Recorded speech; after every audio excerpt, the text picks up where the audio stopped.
Hello বন্ধুরা, কেমন আছো তোমরা সবাই? আশা করছি সবাই খুব ভালো আছো। আর আগের ভিডিওতে তো দেখেছো তোমরা যে 15 আগস্টের দিন গিয়েছিলাম ননদের ওইখানে। তো এটা হলো পরের দিনের ভিডিও। তো স্নান টান আমার শেষ, তো এখন বসে দুপুরের খাবার খাচ্ছি। আর সেদিন বানিয়েছিল ননদে কি বলে এটাকে, হ্যাঁ, পোলাও আর পাঁঠার মাংস। তো সেটা দিয়ে জমিয়ে খাওয়া দাওয়া করেছিলাম। তারপর এদিকে দেখো আমার আমার কাণ্ডটা দেখো, আমরা এদিকে খাচ্ছি, আমার ননদ আর আমি, আর সবার কিন্তু খাওয়া হয়ে গেছে। আর এদিকে ওকে কেউ আর দেখছে না। আর ও কী করেছে, টেবিলের নিচ দিয়ে এসে দিকে ফিল্টারের নিচে যে জলটা থাকে সেটার মধ্যে খেলা করছে। হঠাৎ করে আমি দেখি পায়ের মধ্যে কি লাগলো, তারপরে দেখি জলের আওয়াজ। আর নিচের দিকে চেয়ে দেখি মানে টেবিলের নিচটাতে ও বসে আছে। তো বসে আবার উপর দিকেও দেখছে, কিছু মানে টেবিলটা দেখা যাচ্ছে, আবার বারবার গিয়ে জলটা ধরছে। তো এই সবই এখন ওর চলতে থাকে। আর বলটা নিয়ে খেলা করছিল, বলটা মনে হয় এখানে চলে এসছে, এর পিছে পিছে ও টেবিলের নিচে চলে এসছে। তো দেখো, যাই হোক, এখন খাবার দাবার খেয়ে নিচ্ছি। আর ভীষণ ভালোই হয়েছিল পোলাওটা।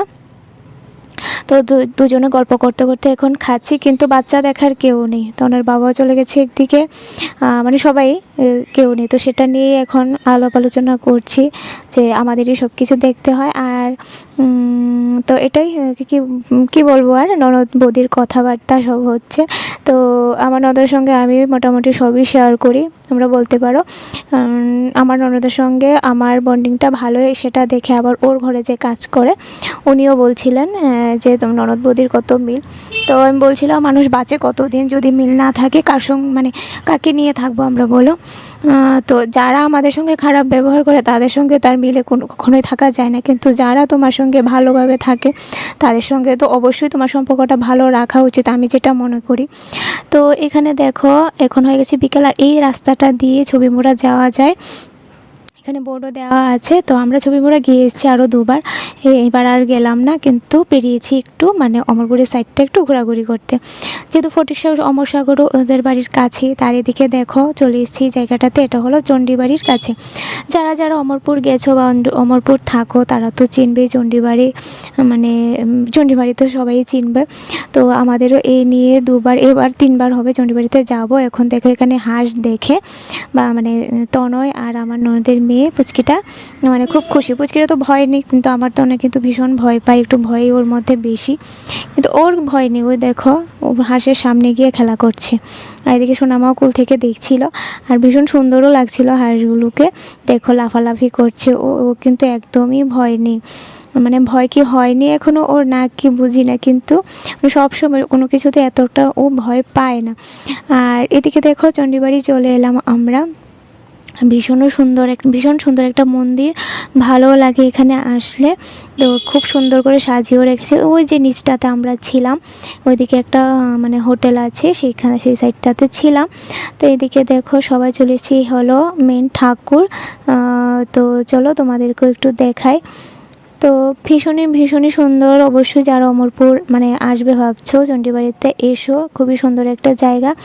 কারণ আমরা যখন এর আগেও ঘুরতে এসেছিলাম তখন আমার নামা হয়নি চণ্ডীবাড়িতে, আমি ভুল বলছি, মানে মানে মায়ের মন্দিরের গেট অবধি এসে আমি গাড়ি থেকে নামিনি, মানে তনয় ছোটো ছিল, ওকে নিয়ে আর নামতে ইচ্ছে করেনি, মানে অনেক জার্নি হয়ে গেছিলো। এর আগের বার যখন ননদের এখানে এসেছিলাম তখনও এসেছি, এবারও এলাম। আর এই দেখো এখানে একটা শ্যামাপ্রসাদ মুখার্জি স্ট্যাচু বানানো হয়েছে।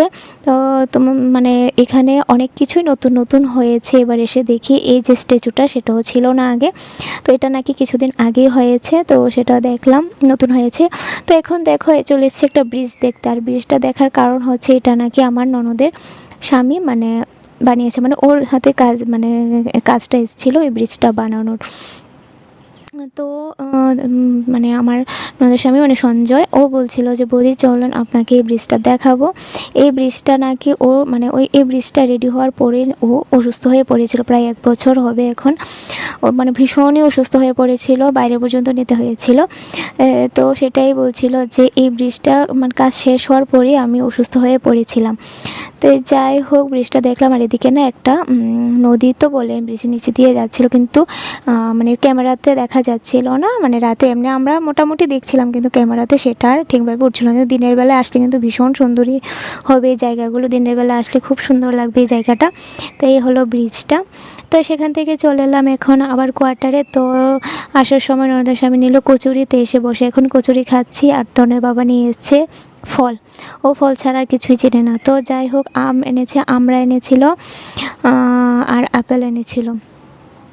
তো এখন কচুরিগুলো খাচ্ছি। আর আমার সোনামা দেখো প্রচণ্ড খুশি, কচুরিটা খেতে তো পারে না, কিন্তু একটু যে মুখে লাগাচ্ছে সেটাতে ও ভীষণ আনন্দ পাচ্ছে দেখো। তো এই স্মৃতিগুলো তো থাকবে বলো।